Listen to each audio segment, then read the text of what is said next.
This meeting is being recorded. Hi, everybody. Okay, perfect. So, welcome to class. And again, I'm just sort of mentioning that this is sort of an off class here. I'm just offering this on the Thursday, I guess, rather than Saturday, because I go to work in a few days. And I'm kind of when I'm up here, Nelson, I'm on parole, and now I got to go back to jail, back to work for a few weeks. So, anyway, it's been a nice rest. And I do want to try, and if I've got, let me just see how many classes I've got left. Maybe about 3 or 4, I think, left. I'd like to get these done before Christmas, then we can have our Christmas break and then start a new module in the new year. So yeah, about something like that. So I'll be recording classes while I'm gone, and it'd be nice to sort of, I might have to record a few just to try and get everything done before Christmas. So we get through Diamond Cutter. Okay, perfect. So let's get started here with, oops. All right, I'll just use my other copy of the Heart Sutra then. I've got the one on my phone I usually read. So let me just read this one right here. Instead, I left my phone outside. Okay, so the Heart Sutra, Essence of the Perfection Wisdom of Blessed Mother. Homage to the perfection wisdom of Blessed Mother. Thus I've heard at one time the Blessed One was dwelling in Rajgir and Mass Vulture's Mountain, together the great assembly of monks and the great assembly of Bodhisattvas. That time the Blessed One was absorbed in the concentration of countless aspects of phenomena called profound illumination. That time also Superior Avalokiteshvara, the Bodhisattva, the great being, was looking perfectly at the practice of profound perfection wisdom, looking perfectly at the practice, the emptiness of the inherent existence, and also 5 aggregates. Then through the power of Buddha, Venerable Shariputra said to Superior Avalokiteshvara, the Bodhisattva, the great being, how should a son of the lineage train who wishes to engage in the practice of the profound perfection wisdom? Thus he spoke, and Superior Avalokiteshvara, the Bodhisattva, the great being, replied to Venerable Shariputra as follows. Shariputra, whatever son or daughter of the lineage wishes to engage in the practice of the profound perfection wisdom should look perfectly like this.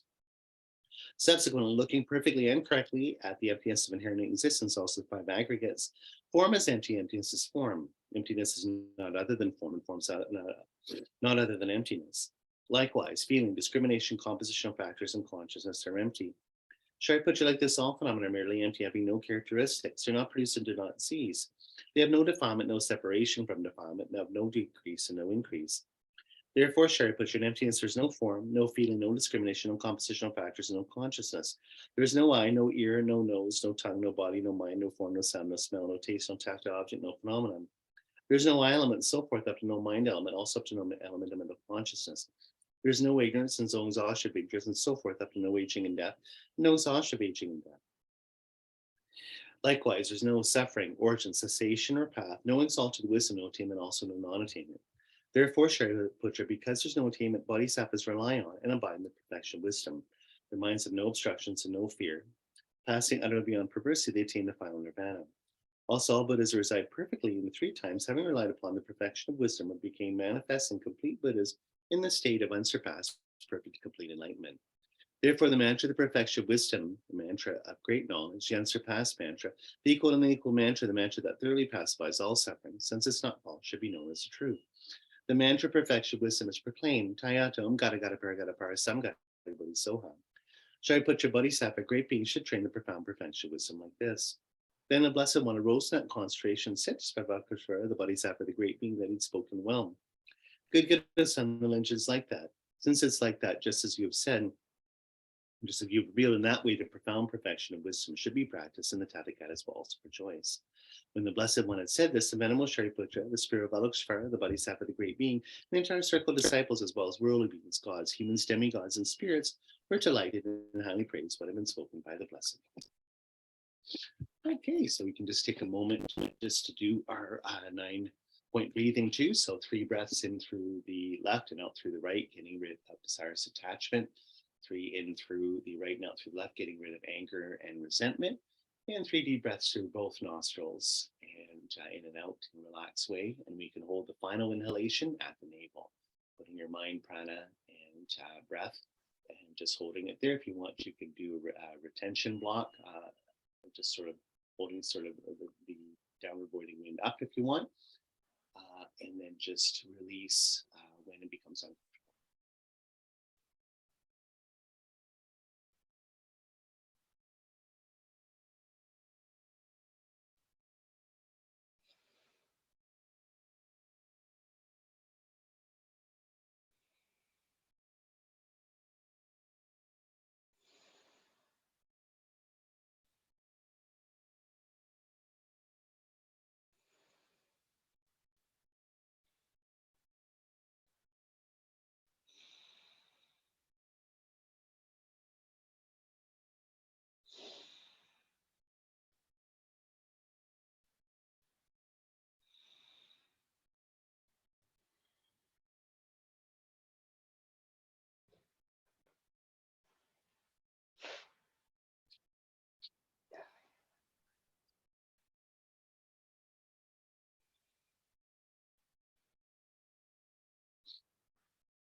When you're ready on your own time, just start visualize. I'll just start leading the meditation here, but come sort of in when you're ready.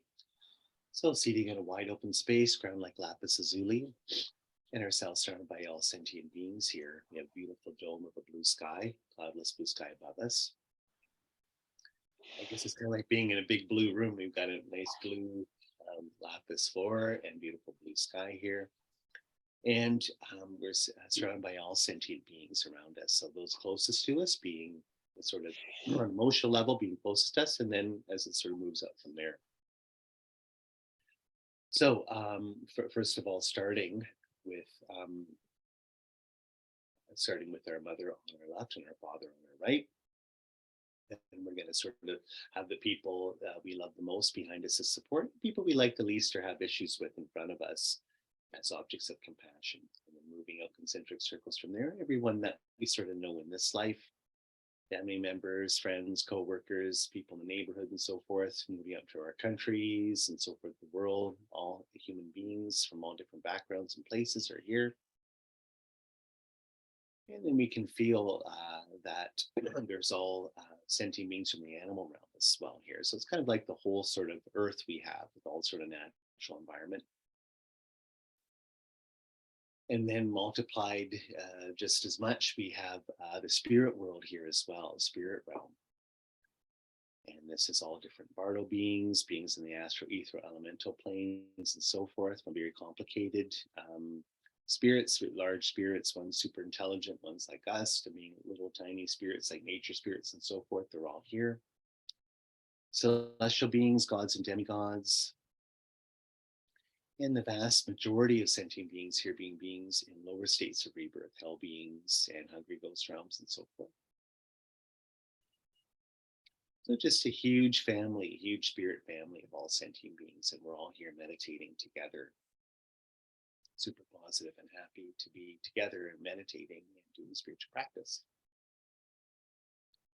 So in the space above us and in front of us, we're just going to simple for this class diamond cutter. We're just focusing on Buddha Shakyamuni because it's Sutra taught right from Buddha Shakyamuni himself.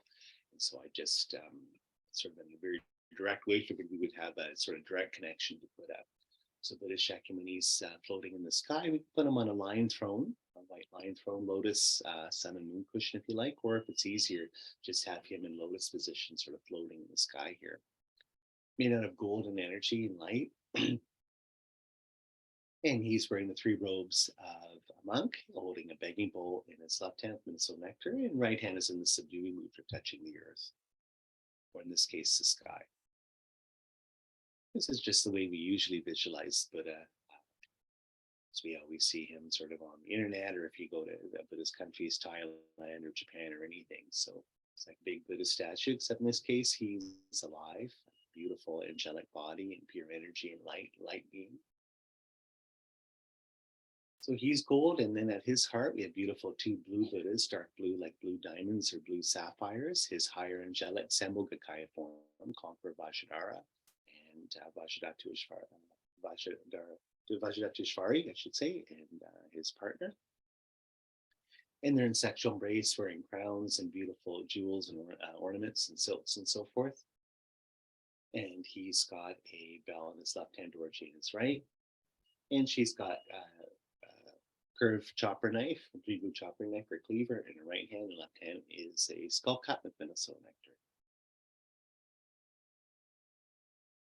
In between them at heart level is a home letter, H-U-M in English, or the stylized Tibetan letter, blue and resonating, sending beautiful 5 elemental lights out, white, red, yellow, blue, and green. Sort of like a big bubble in 360 direction coming down, blessing us. And then we take refuge, beautiful Buddha here. I and all sentient beings to each even light and go for refuge to Buddha Dharma and Sangha. I and all sentient beings to each even light and go for refuge to Buddha Dharma and Sangha. I and all sentient beings to each even light and go for refuge to Buddha Dharma and Sangha. Through the virtues we collect by giving other perfections, may we become a Buddha for the benefit of all. Through the virtues we collect by giving other perfections, may we become Buddha for the benefit of all. Through the virtues we collect by giving it out of perfections, may we become a good of benefit. So generating refuge here, sort of turning in, as Alexander Berzin says, in a safe direction, walking towards the light, not stumbling about in the darkness of delusion. We're taking refuge in the three jewels, Buddha, Dharma, and Sangha. And our intention that we're setting right now is to get enlightened for the welfare of all sentient beings, to lead for that, all sentient beings to that same state of enlightenment. So this is our awakening mind, bodhicitta mind, that we're generating here. So doing this, a beautiful white lights comes down just from the heart of Vajradhara and Vajradhatu Ishvari, just sort of a beautiful ball of white light. This is sort of like a crystal, sending white lights and nectars down. It's like when the clouds part and the sunlight comes through like a big sunbeam. This is coming to us and to all sentient beings around us, clearing out all negativities and delusions and so forth, making our bodies crystal clear. And just feel that all the negative energy is leaving us just from lower, like our bum and our legs and feet and so forth. Sitting here just in the form of smoke or soot, garbage, so forth.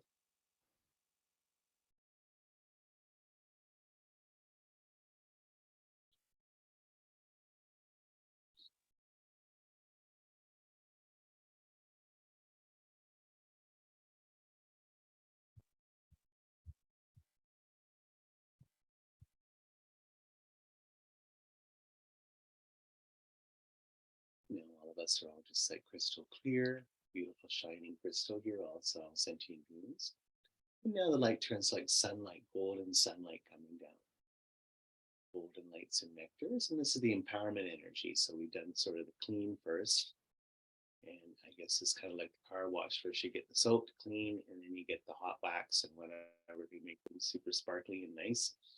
Same thing here. It's beautiful sort of empowerment energy. So all the power and the wisdom and compassion that is going into us. It's glowing like little suns here, little stars on a plane.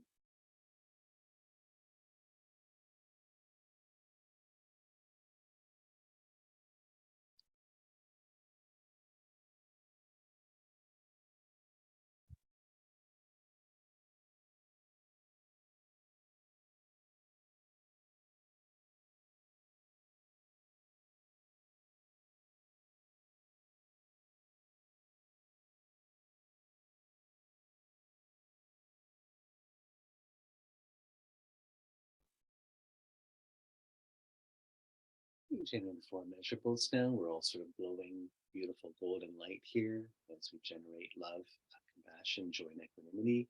May everyone be happy. May everyone be free from misery. May no one ever be separated from their happiness. And may everyone have equanimity, free from hatred and attachment.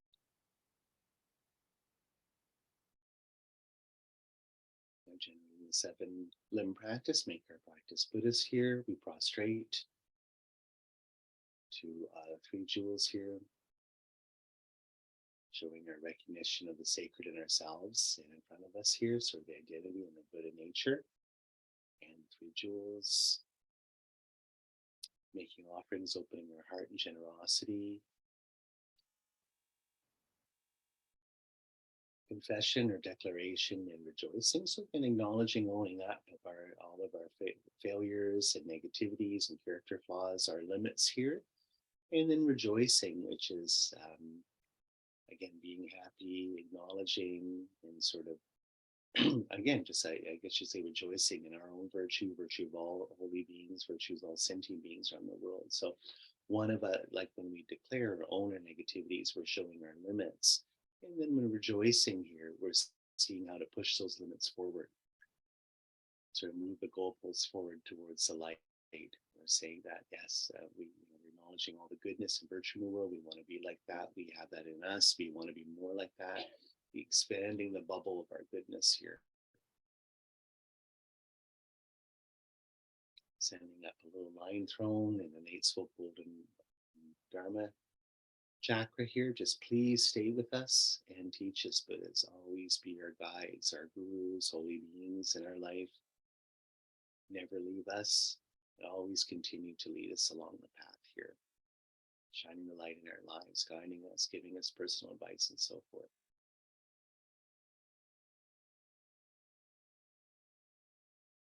And now dedication.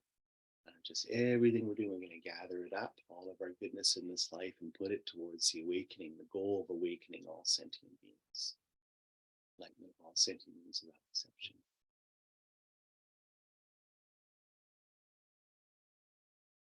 So it's kind of like bagging and tagging it here. We're putting in all the leaves in a bag here.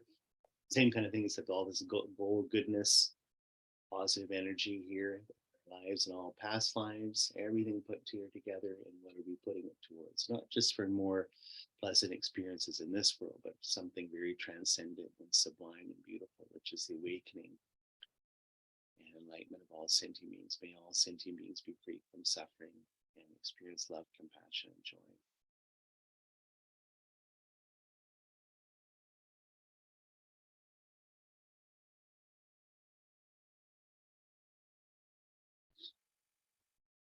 And now, holding at our heart, beautiful mandala here, whole purified universe that we again offer up again once more, sort of opening our hearts, mind of openness and generosity and goodness as we offer this to Buddhist Shakyamuni.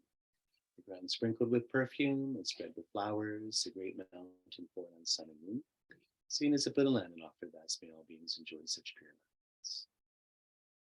We send forth this jeweled mandala with you, precious gurus, Om and Guru Radha Mandala Community Ami. Sending that up here. And doing that once more, golden lights and nectars is coming from Buddha Shakyamuni's heart, from the heart of Vajradhara and Vajradhara, and sunlight coming down, lighting everything up, making our mind super positive. And particular lights going into our heart, and then at our heart appears a beautiful diamond Buddha. And you can make him about maybe the size of a little marble here.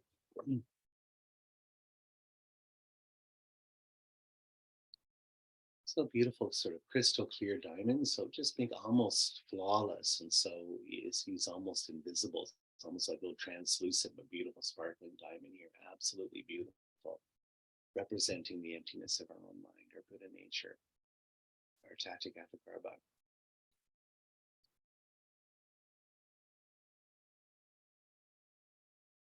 Plus, Buddha Shakyamuni, please grant us your blessings, body, speech, and mind. So he's like a sun emanating golden light in all directions and starts to shrink inward, dissolving into the divine couple at his heart. Make it really, really small again, the size of a sunflower seed or so. Beautiful 5-colored lights, white, yellow, red, green, and blue.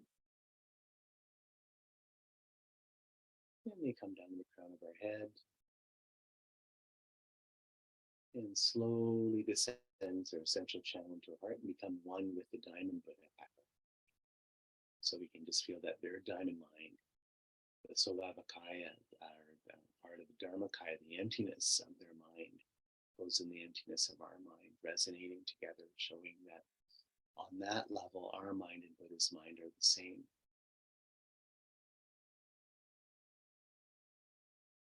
This is our divine spark that we're awakening here.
I'm just focusing on beautiful little bit at our heart here. Ganden Buddha.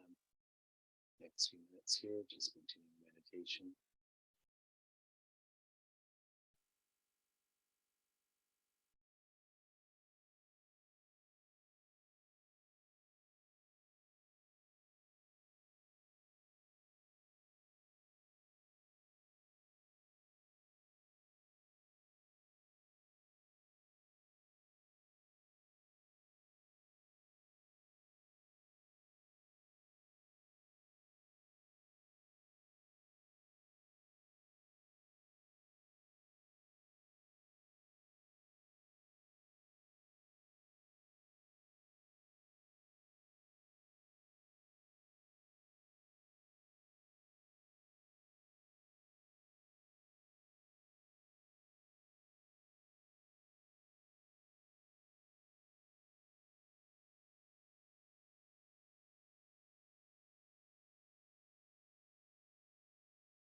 Okay, so slowly coming out of meditation now.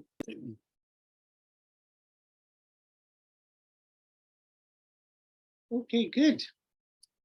So, continuing on from last week. Yeah, just this last class that I did, I think it probably got carried away that the whole class is just on predictions and stuff. So, anyway, so because of that, I kind of have to catch up a little bit on yeah, just on where we are here sort of in the course. So that, I mean, that's, I always think that that's interesting, and all that sort of prediction stuff. There's a whole industry in every religion and people that kind of like all prophecies and messages and stuff like that. It is kind of interesting. Anyhow, so today's class will just be exploring now. We're just sort of heading towards the end of the course on the relationship, of course, between karma and emptiness. So one thing I did mentioned last week is with the predictions on the lifespan of Buddhist teachings, of course, it is the tree Pitaka, or the three baskets. Like, what are the Buddhist teachings in the world? Well, of course, there are the three baskets of the ethical teachings, the teachings on concentration, and teachings or meditation, you could say, on wisdom. So these are the sort of three groupings of all Buddhist teachings. We had to sort of put them together and sort of, what is the Dharma, what is Buddhist teachings? It's basically a collection of these three things, how they're taught and how they're practiced. So again, going over them, Dulwa in Tibetan, of course, this is the Vinaya, or the 8 different sets of vowed morality, 3 for lay people and 5 for ordained, all the different sort of ethical rules, explaining what Buddhist ethics are. 2 Dode, or Sutras, which is extraordinary trainings of concentration, which is all the teachings Buddha gave on meditation. And 3 Tsongkhapa, or Abhidharma, which is all the wisdom teachings, trainings in wisdom. This is all Buddhist teachings on cosmology, teachings on emptiness, and so forth. And I believe it's actually even in the Abhidharma teachings, it's other senior Arhats teachings as well, but teachings from Shariputra and so forth that are included within that. So, of course, what we call this is, of course, the quote unquote 3 higher trainings. So if we know our LamRim, or graduated path to enlightenment teachings, we know that this constitutes the main kernel of the Buddhist teachings in the intermediate scope of LamRim.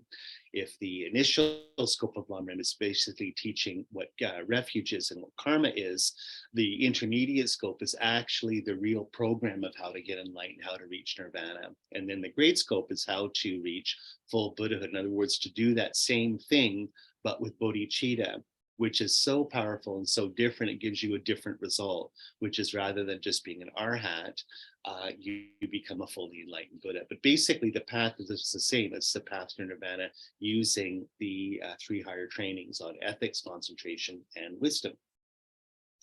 Okay, so the take-home thing here, basically your take-home message is that the most important, this is really stressed, of course, in our tradition, the Gelugpa tradition, which is why there's always been such a push for everyone to get ordained. If you know the Gelugpa tradition, at least traditionally in the past, if you're a good Gelugpa, you should be a monk or a nun, or a very sort of good yogi or yogini. And the reason for this is that the foundation of these three higher trainings, so to speak, again, the foundation, the house, so to speak, is ethics, or the trainings in Vinaya or trained morality here. So basically, it's interesting, if you don't perceive the main subject of Dharmakaya Sutra, then you can't collect a vast merit necessary to experience everything as emptiness. Your virtue must be unlimited to see all as bliss, and the only way to have this, to see emptiness directly, is to have this perfect virtue.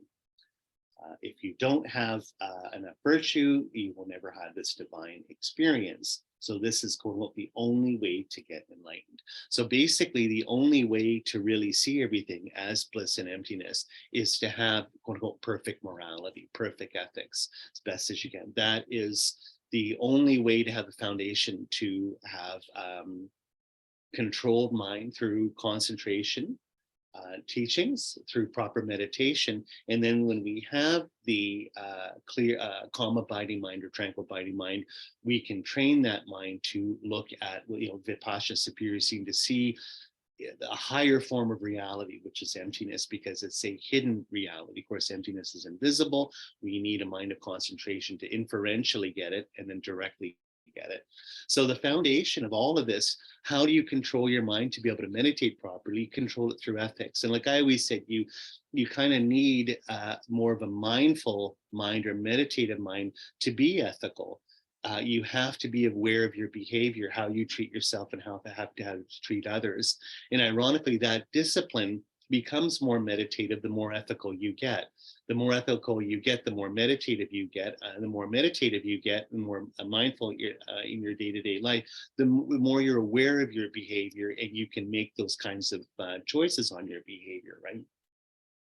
Now, also stating here that we need to meditate a lot. Obviously, once we have good ethics, we have to be able to train in shamatha, or tranquil abiding. This is, of course, another subject, though we can do a whole course on that, 9 levels of tranquil abiding. Why? Because I've mentioned this before, at the highest level of tranquil abiding, we end up no longer having a normal worldly human mind. Our mind is so concentrated and doesn't have distractions or sort of a dullness quality or sleepy mind quality to it, which is how we define normal people like ourselves. So if that's the case, we end up actually going up a level in samsara. When we have the mind of tranquil abiding, we will have the mind of a form realm God. So a mind that's completely sort of undistracted. And if that's the case, that's the mind that we have to use to be able to meditate on emptiness, because it's a subtle object.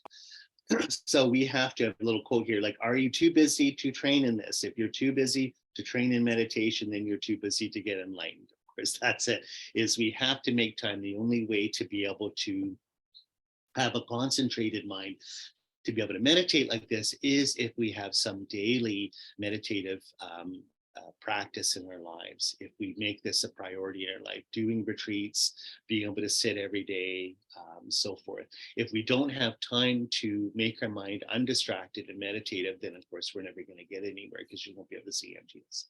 Okay, so the other point I have here, which is again taking it back again to your ethics, is you can't concentrate well enough if there's anything on your mind. In other words, on your conscience, if we have trauma, guilt, shame, etc. So we have to have perfect morality to concentrate well enough to see emptiness, which you must do to gain the virtue to see everything as bliss and emptiness. So we have to confess our bad deeds, avoid bad deeds very strictly, avoid bad deeds perfectly is the best. Confession destroys the power of the karma to ripen fully. Then you can concentrate to see emptiness. So morality, concentration, seeing emptiness are the cause and effect to actually get enlightened. So this is the real meaning of the 3 higher trainings. A dear friend of mine always says, your reality is your morality, which is exactly what it is. How you're acting is producing the reality or world that you live in, right? So it's a simple thing, is when you look at the world, it's your own mirror. So if there's problems, you don't like it, you're suffering, it's because of what you're putting out there. And so this is why this is sort of a deeper question, but I always say that once you have the 3 higher trainings, you have, as best you can, perfect morality or good ethics, that will automatically start to produce mindfulness and good concentration in your life, leading you towards emptiness. So what's interesting, I always tell people, is that if this is where Tsongkhapa, founder of our tradition, always said that Sutra and Tantra go together, is that the more you act with ethics, the more mindful you get, the more meditative you get, the more you train in wisdom, automatically the world will start looking more good, more virtuous, more pure. So you'll start having, basically, you could say, generation stage tantric experiences on that level. Like it'll start to blend in, you'll start to have more of a tantric view of reality, seeing things as being uncontaminated and pure. And tantra is about having pure conception and pure appearance. In other words, we conceive of things as being pure, and things start to look or have the aspect of being pure. We'll start to get the seeds of that already by practicing the 3 higher trainings. But like I have in my notes here from what Geshe Michael said, and it's very true, you can't concentrate or go deep in yourself if you get triggered. So what happens is, we all know, when we start meditating or doing retreat, we start having very, very awful memories and scary experiences and stuff from sort of the feedback of our negative karma, how we've suffered, how people have treated us, what we've been through, how we've treated others, how we've made other people suffer. You start to see this. It's like your conscience. You start to be aware of this. There's so much suffering with that. And so that has to be addressed first. We have to stop being bad to ourselves and bad to other people. And then we have to start purifying what we've done in the past for that. Sort of a natural process. Otherwise, we won't be able to meditate properly. We're going to be, quote unquote, distracted by our sufferings and our triggers. We'll be triggered. We won't want to actually face that. So ironically, the funny thing about it, we do this today, we talk, is that you have to have a good therapy practice, be in therapy or in a healing journey while you're on the spiritual path for meditation, because all of this stuff is going to come up. And that's why a friend of mine always said, one of my good Dharma sisters in Toronto, we always would say that traditionally, in Buddhist countries, you have a whole container, cultural and social and personal and spiritual container for your own healing. Meanwhile, while you're working on your Buddhist path. So whether you grew up in Sri Lanka, Thailand, Japan, Mongolia, all these places, you're part of a family, like a larger family network, a community, tribal group, extended family, so forth, of people that, where you feel safe and grounded and nurtured and supported, socially and culturally. And there's also usually some kind of an indigenous healing wisdom or earth-based religion, shamanic component to that culture that allows you to have the tools and resources to heal and help you heal if you're going through problems on a personal level. So what's interesting is, when you start meditating and doing deep spiritual work on the Buddhist path, and all this stuff starts coming up, bad karma, delusions, trauma, suffering, abuse you've suffered, so forth, abuse that you might have given to other people. In traditional societies have a whole network and container for you to get the help you need. You can't move ahead on your spiritual path if you're being sort of held back by your own traumas and sufferings and so forth. So it kind of goes together here. You have to be able to have the resources to sort of get the help and the healing and the, quote unquote, spiritual medicine you need to go forward on this. And that's all on the 3 higher trainings path.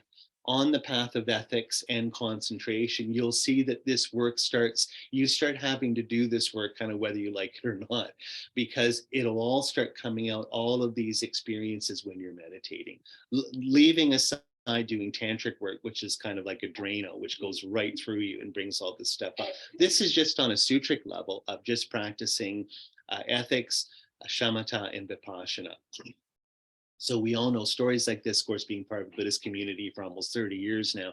I see it all, and I see it even in myself. And that's why I know there's one Nyingma group I always like in England, where they always say when you want to apprentice with them, you have to give proof that you have a good therapist and healers and people helping you kind of as a background for the work. And I think that that's great. And of course, now in Kali Yuga, with the world falling apart, we don't, even families falling apart, cities falling apart, communities falling apart, people don't have these tools and resources anymore. And so people get into drugs, social media, the mental illness, all these things. People suffer a lot nowadays, and we're lacking that. I know all this because my wife Christine is reading Gabor Mate's new book, The Myth of Normal, which is very good. Highly promote this book. It's excellent. But of course, work like good healers like him are showing that because we're lacking this foundation in our culture now, people are literally falling down a well when they're getting into just very basic issues in samsara of their suffering. So we have all this as an issue when we're walking on the spiritual path. And we need to have all these tools and resources, even when we're on the path of the 3 higher trainings. You will not be able to meditate. You will not be able to sit and watch your mind and meditate if you can't sit still because you have trauma or suffering. That is a fact. That's a fact, Jack.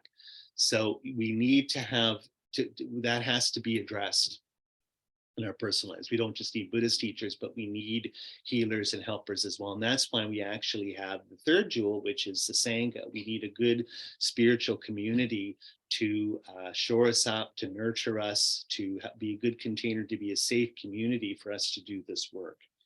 So again, having a clear conscience where we don't feel shamed or guilty of how we've treated ourselves or other people, but also clear in the sense that we're able to process our suffering and let go of the issues we have and sufferings we have and traumas and delusions and so forth in our lives. That's what allows us to meditate.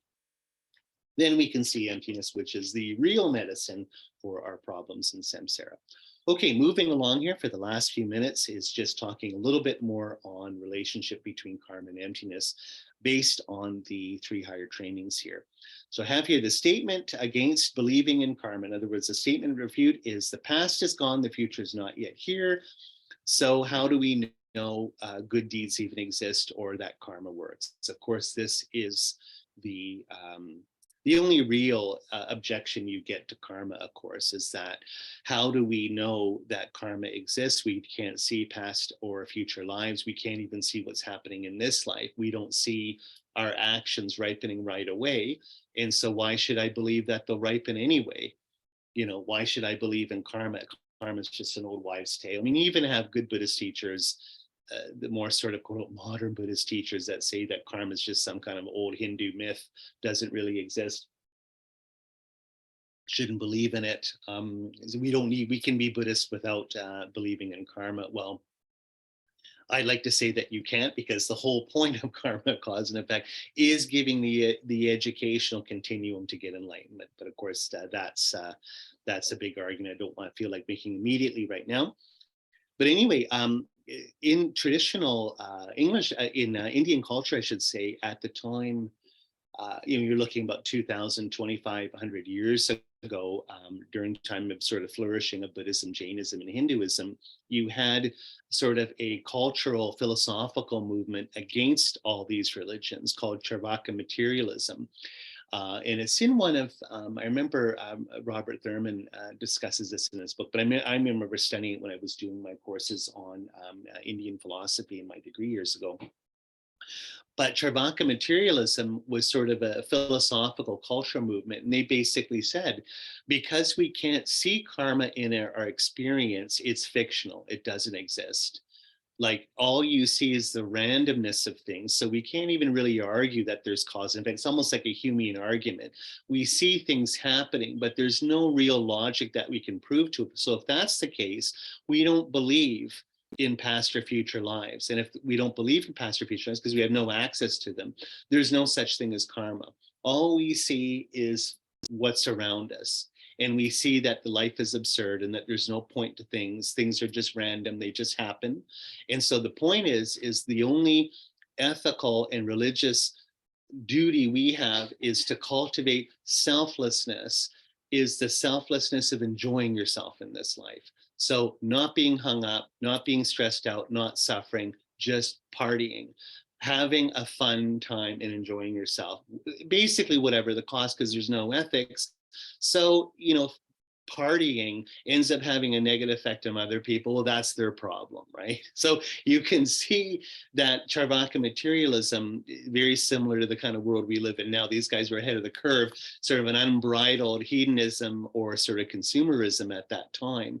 And even a lot of the sort of pundits of this philosophy made money as political pundits, because they would advise local warlords and rulers, do whatever you want, just maximize your utility, almost in a utilitarian way, just have fun. It's all about the here and now. So you can be a really corrupt, mean, vicious ruler, because we all know this doesn't count in the long run anyway. And so at this time, there was a big, of course, religious pushback against people like this as being the unethical monsters that they were. So you had Hindus, Buddhists, and Jain people saying, no, it's why we have a belief in a doctrine of karma is precisely to prevent this attitude from taking over in our personal lives. And so the big proof for karma, of course, is that the Buddhist proof of karma is, of course, there is such a thing as cause and effect. We can see cause and effect operating in our life, like just whether it's I drop my I was using my watch, drop my watch, and it makes a sound, for instance. That's a causal relationship. You're getting an effect produced from a cause. But the point is that causes logically can't be simultaneous to their effects.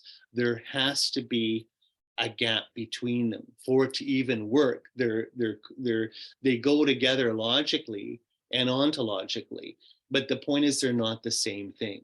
So there has to be a time gap between a cause being produced and the effect that comes from the cause. So they can't be simultaneous. So that's why it's not something we can perceive all the time. Causes have to, in other words, you have a cause and you actually have what they call contributing, like a substantial cause, and these secondary causes or conditions that bring about the effect. Those have to arrange for a causal relationship to be present. So anyway, that's in other words, we don't have this sort of direct knowledge of causality, but it's always operating within us. So in other words, karma is there. If you create a cause, you will get an effect. The point is it'll be in the future, okay, not immediately now.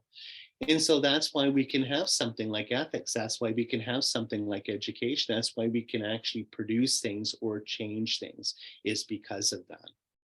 Okay, so, but it also shows that if you create a cause, just like we talked about in our karma course last time, you will get an effect.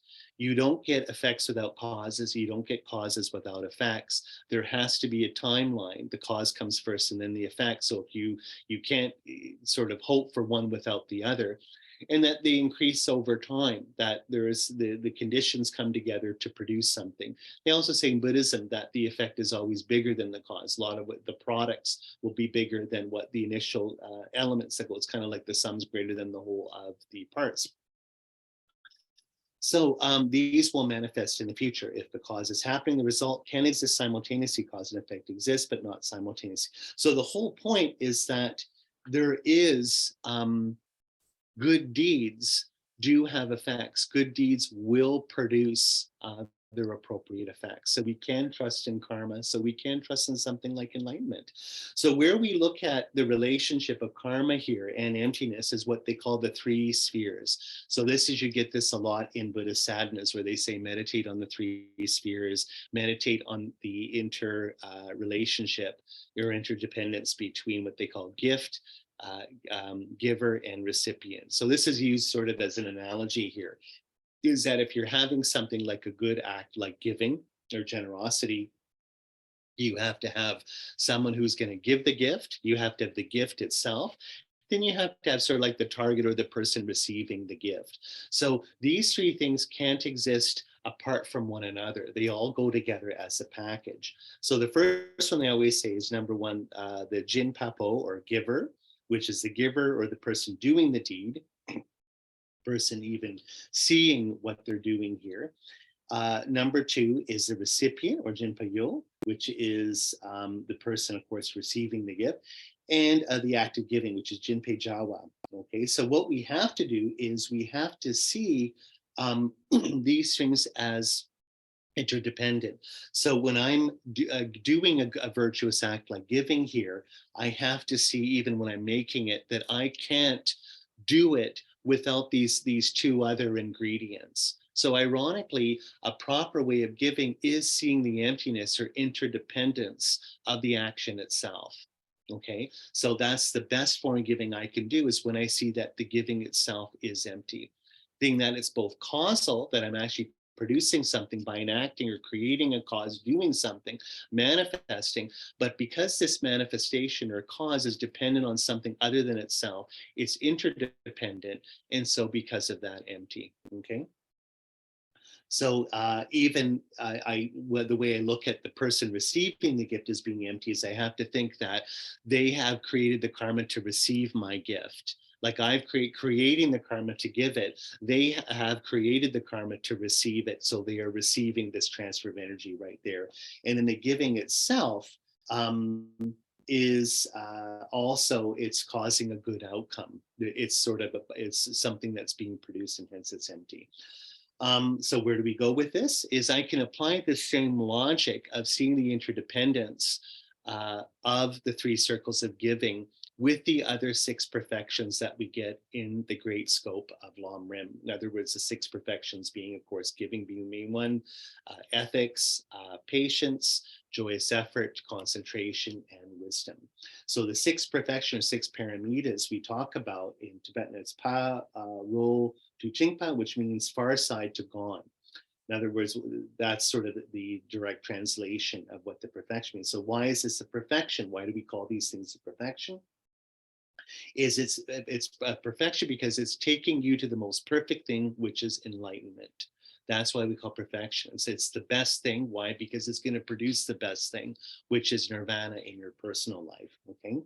So wisdom is a factor which causes this to become a perfection. Okay, so in other words, when I'm a bodhisattva doing the six perfections with bodhicitta, then I'm engaging in a perfection, but I'm also doing that which makes these acts, these six things, a perfection. So how is it? Because I'm doing them with wisdom.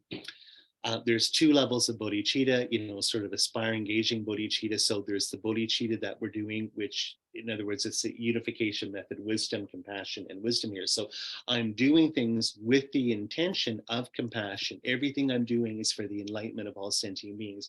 Everything is doing for the awakening of all sentient beings, to relieve them from suffering. Everything I'm doing is to make others Buddhas, just like I'm going to become, that none of us have suffering, but only have bliss. That's the compassion part. And then how is this possible? It's possible because things don't inherently exist, or things don't have a nature. They're flexible. They're completely plastic, and so they can change. Okay.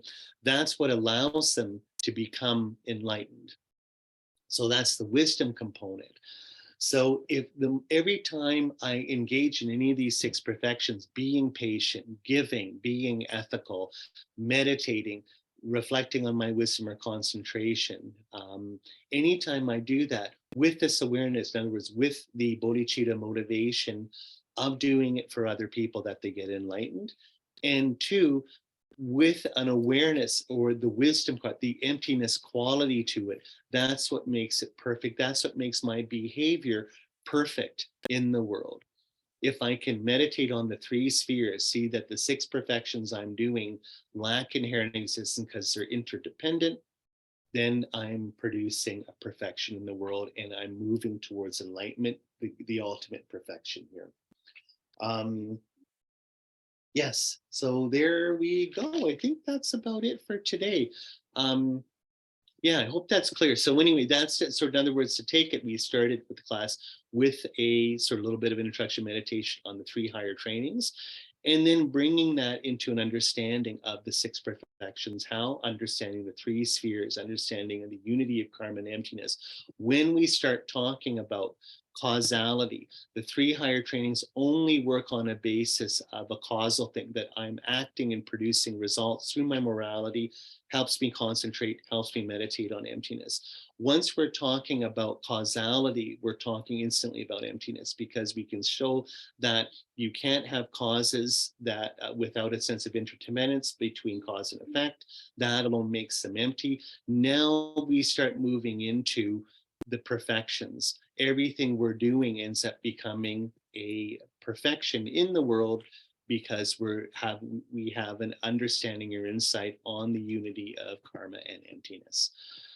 Okay, any questions? I hope that was a little wordy here, but any, just before we switch on gallery here, so see you guys, just before we conclude there, any sort of, is that clear for everybody for the most part, or seems so? I see people nodding. Okay. Okay, so I know, I'm just going to preface this before I just dedicate. I know at a certain point, it's just like when I go to church every Sunday, and as a kid, I was like, oh my God, it's always the same thing over and over and over again. You're going to hear me talk about karma and emptiness a lot. These last 2 courses, of course, are mostly about the course that we did on karma and, of course, on diamond cutter. This is the main theme. So again, it feels like you're getting hit on the head over and over again. It's at the end, you're like, okay, I get it. Karma and emptiness, I see, that's what I'm trying to do. But that's the whole point. This is how enlightenment works. This is how you can actually get enlightened in one lifetime. And of course, once we get into talking about Tantra, it's based on this awareness that it'll work. That's the only way that this stuff works. It works in a real way in your personal life. So again, it seems like I'm saying a lot, but this is the take home. And like I say, I wanted to, I love teaching on this stuff. But like I say, one of the reasons getting enlightened or nirvana, they say it's overcoming your obstacles to liberation, which is your intellectual obstacles, in particular, your worldview, your own personal views on things. These are the obstacles that you have, the sort of wrong views. And so this will hold you back from seeing emptiness. So like I'm saying, when you sort of do these courses, we're doing them together. When you're doing retreat, these are the antidotes to doubts that you might have, that when you're sitting there, Nelson Gompa, and it's cold and your legs hurt and you're going like, why did I come to this retreat when I could be in Mexico right now, like on the beach? Why, or whatever, you're having these kinds of doubts. Then you can say, hey, I've endlessly studied this karma and emptiness stuff. I know how this stuff works. I know what I'm trying to do here. So that's why I'm here 6 o'clock in the morning and it's dark and I'm cold and my knees hurt. It's because I understand what I'm doing. I know where I should really put my effort and intentions in this life. So there you go. I just wanted to sort of bring that this is time well spent studying karma and emptiness. Okay, thank you very much for coming, and we'll just take a moment to dedicate this by blessings of all holy beings, guidance of our gurus and all the light beings, the truth of karma. Again, causes have their effects. That's what we're studying right now, the interdependence of cause and effect, and the power of our pure spirit intention, which is bodhicitta. We always do everything with bodhicitta. Our bodhicitta is what is seeing us through on our path. May all of our dharma wishes be fulfilled, and all sentient beings for each other. Okay, thank you. I'll just press stop here.